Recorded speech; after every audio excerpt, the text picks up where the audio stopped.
What is up, YouTube?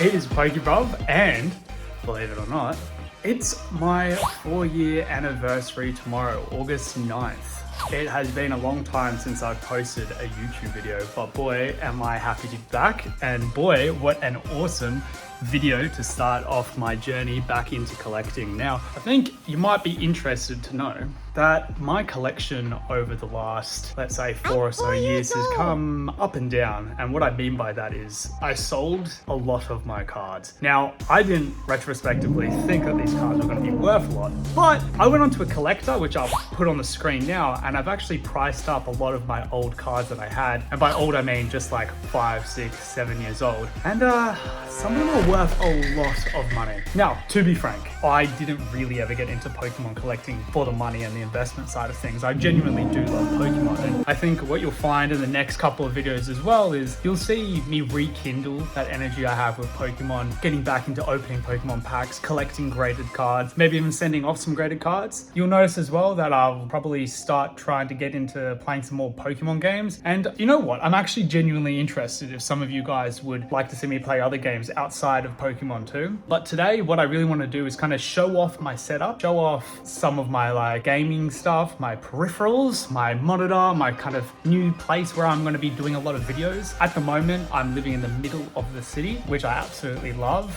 Lots of card stores around as well. At the end of this month, I plan on going to Collect Fest, so that's really close by, and you know, I might actually try to pick up some vintage cards or some cards maybe that I sold earlier on and I just want to have back in my collection.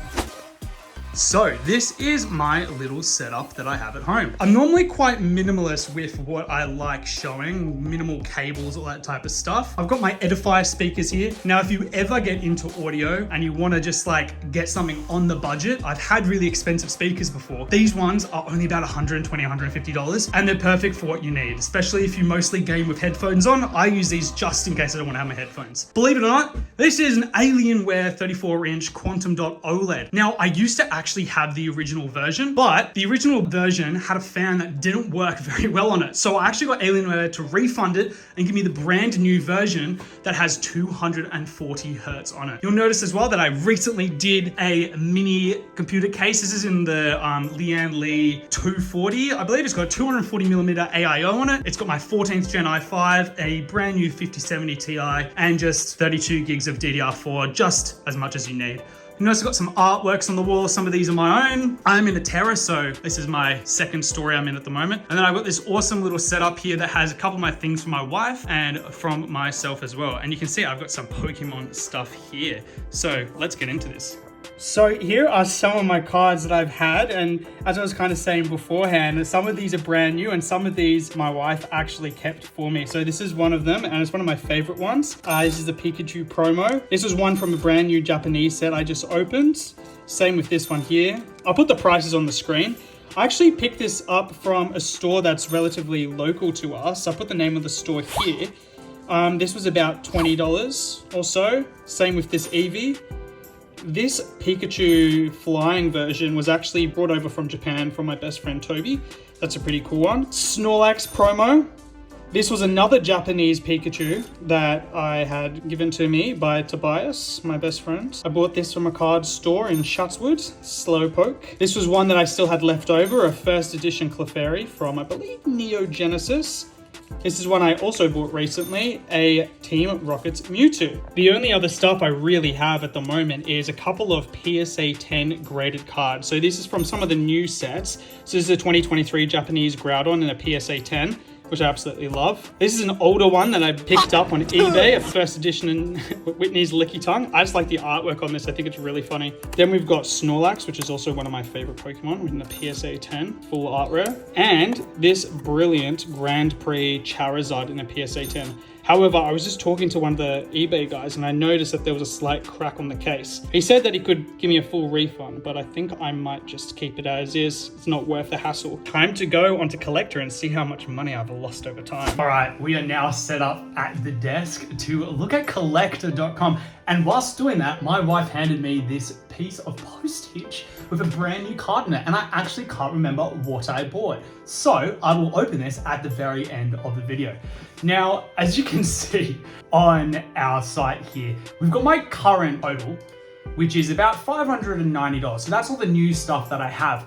However, what I have done is that I've made a separate portfolio designated strictly just to my old cards. Now, if I go on to that, you'll notice that the price is a little bit different. So about $28,000. So what I can do actually, if I scroll down and go to my card set here, we can look at a bunch of things that I did own. Now, to be truthfully honest, a lot of the value actually comes through having sealed Evolutions boosters. Now, I went through about 5 of these booster boxes and they're worth about $2,800 now. So an awful lot of money. And also the same with the Tag Team GX Japanese All-Stars set that I got, that's worth a lot of money. However, the single cards that probably appreciated the most over the time of me kind of being away from Pokemon were the Japanese Ponchu and Pretend Grunt Pikachu cards. You can see here, this one's $1,886. When I originally bought this, I actually bought this from Good Games in Chatswood, and that was in its raw condition about $30. When I sold it, I actually sold it in a PSA 10 because I got it graded. I sold it for about $400, and I sold the Pretend Grunt Pikachu for about $200 to $300. You can see there are a lot more now, especially in a 10. But, you know, at the time being, I actually did make a decent amount of money from it. And just to rehash, I'm not all about the money.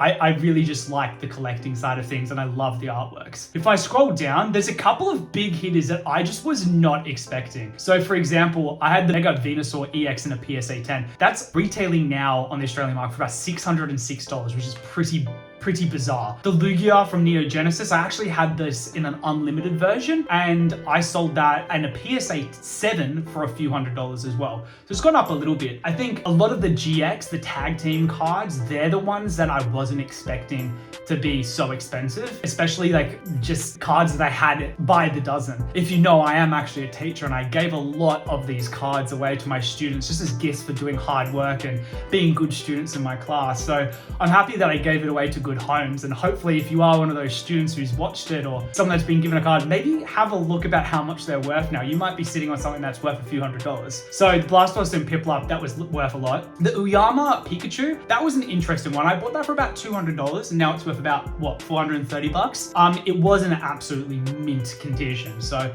I reckon I could have gotten like maybe a 9, even maybe a 10 out of it, which would have been worth a couple of $1,000s. I did have the complete unlimited base set. I did get a couple of them graded. So like I got like the Venusaur, I had 2 of those, had one in a 7, one in an 8. I had the base set Charizard graded. That was low because it wasn't great quality, in about a PSA 4 or 5. And then I had a Blastoise in like about a 7. This is a massive throwback. I had the Charizard VMAX in Rainbow.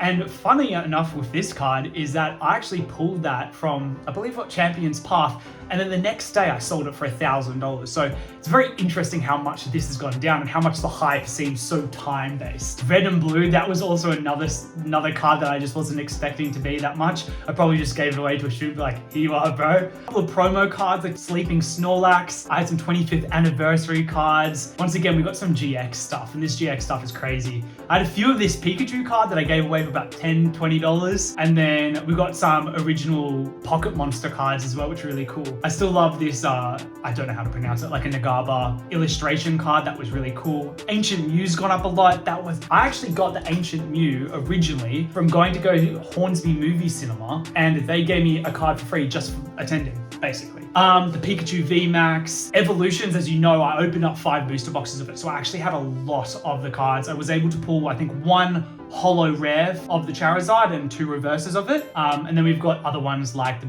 Piplup GX, a couple of other GXs, some more. I've always loved E-Series cards. I think when I go to the convention at the end of this month, I want to see if I can get another E-Series card. The Dragonite, Snorlax. We've got some Southern Islands, which is really cool. Some gold cards here, and some more promos. They're all really awesome. I really love these. So I'd like to eventually collect some of these back up, but I'm being quite picky now with what I want to actually collect. So I want to try and like collect mostly PSA 9s or 10s, kind of refrain from just having raw cards. And if I do get raw cards, maybe going to convention or a card store and trading that in so I can get like a graded card instead. And then we've got some other kind of fun ones here, like the vending series series from Japan. I think these are really fun. I just love like the randomness of it as well. Opening this bad boy up. Yeah. What are thou? Yo! It's the Cleffa! How beautiful is that? I should probably sweep up my garden. Hell yeah. Properly minty. I just realized behind the Cleffa was another card. There's my wife in the background not wanting to be a part of this. And I have another one. How cool is that? I love this card, and I especially love the artworks from this series. Hell yeah. Oh, something that I remember now. I felt like I was kind of rug pulled on this awesome find, which I'll put on the screen. I thought when I went to this brilliant antique store that I would have never guessed for this to happen, that there were a series of original Pokemon games that I found for about $59 each. I quickly snagged them up thinking they were authentic. And then when I went into the car to open them up, I realized they were actually perfect replicas. So I went back, I got it refunded, but I thought I had like jumped straight into a grail. So I think at Collect Fest, I might actually want to pick up maybe like an old version of one of these Pokemon games. I think I might give myself maybe a budget of like a few $100s so we can see what we might want to grab along the time there. You know, kind of be selective if we want to get some Pokemon cards and get some like vintage consoles or something similar to that. Well, thank you for staying tuned to my first video back on Pokebruv. I absolutely loved it. If you guys like my videos or you have suggestions in the future, like what games or what you might want to see from me, please let me know. Like and subscribe and hit that bell notification. All right, catch ya.